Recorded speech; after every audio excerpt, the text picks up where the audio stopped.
The Hindu Business Line, 21st of June 2023, India's trade conundrum with a belligerent China. China has made it difficult to disconnect from cheap imports as part of her all-out war against the world, which the rest of the world now realizes as part of the Chinese war strategy. It is now widely known that China has become India's largest import source and that China's percentage of India's overall merchandise imports has been continuously rising. Even though India has signed numerous free trade agreements with other nations over the past decade or so, China's market share of India's overall imports has not significantly decreased.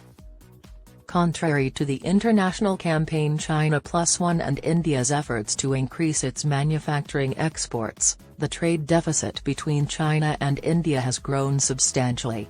India's trade deficit climbed to $83 billion for 2022 to 2023, making up 31.6% of the country's overall trade imbalance. However, what products make up the Indo-China trade basket? The Harmonized System, HS, of international trade is a standardized numerical system for classifying traded goods.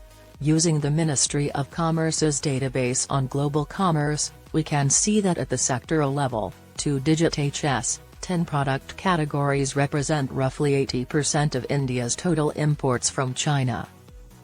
The composition of China's import basket to India has been shifting. The top 3 product categories account for over 60% of India's imports from China. Figure.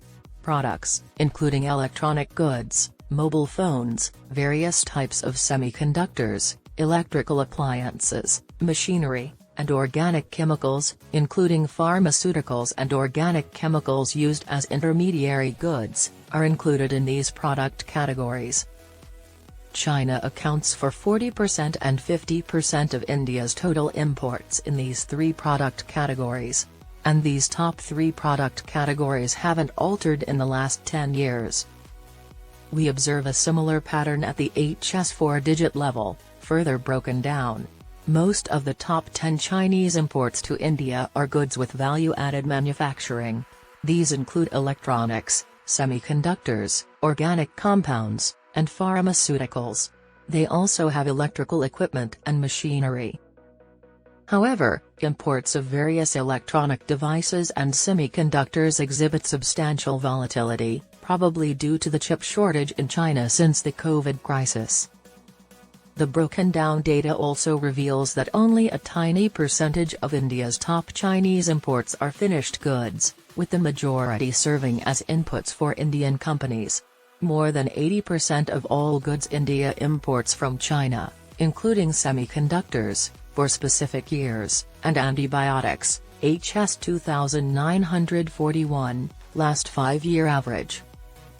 On the other hand, India's exports to China have fluctuated significantly. The most recent statistics indicate a fall in the value of India's exports to China in 2022 to 2023.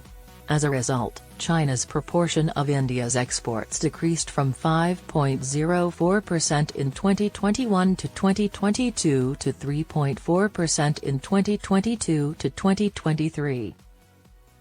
The fact that India's merchandise imports from China were more than 6 times as great as its merchandise exports to China in 2022 to 2023 provides another indicator of the trade imbalance between India and China. India exported $76 billion worth of goods to the US in 2022 to 2023 to give you an idea of the size of its exports to China.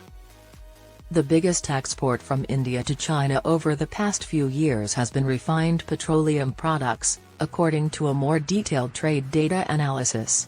Agricultural products and metals have also dominated India's exports to China.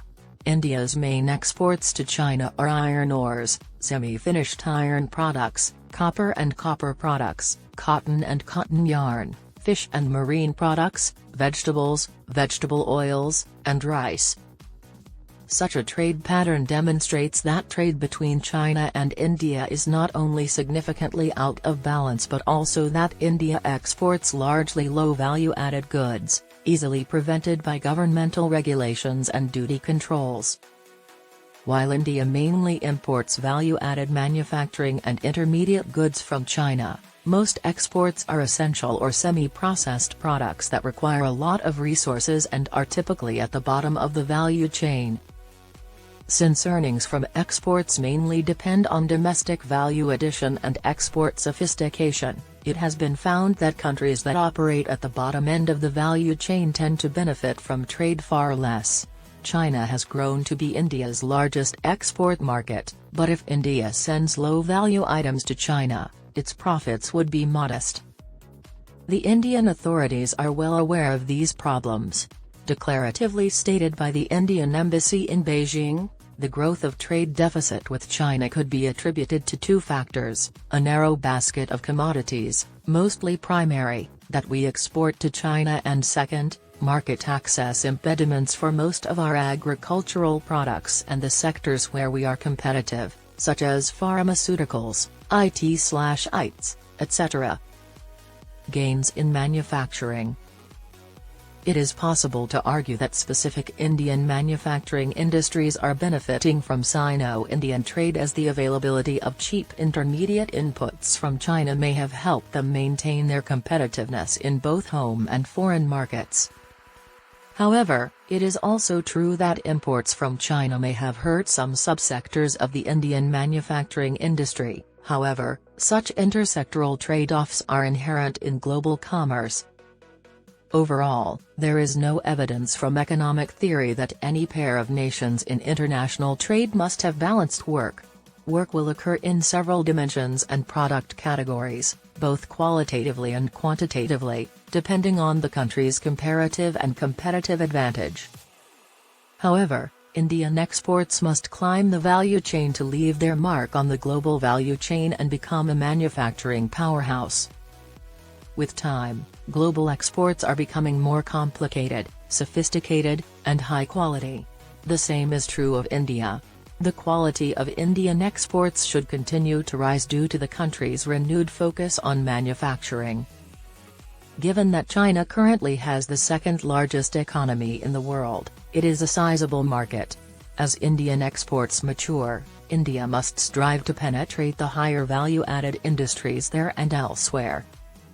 Implementing the Chinese occupation tax on all Chinese imports will assist in reducing India's dependence on China and remove the necessity for India's trade strategy to be linked up with that of China.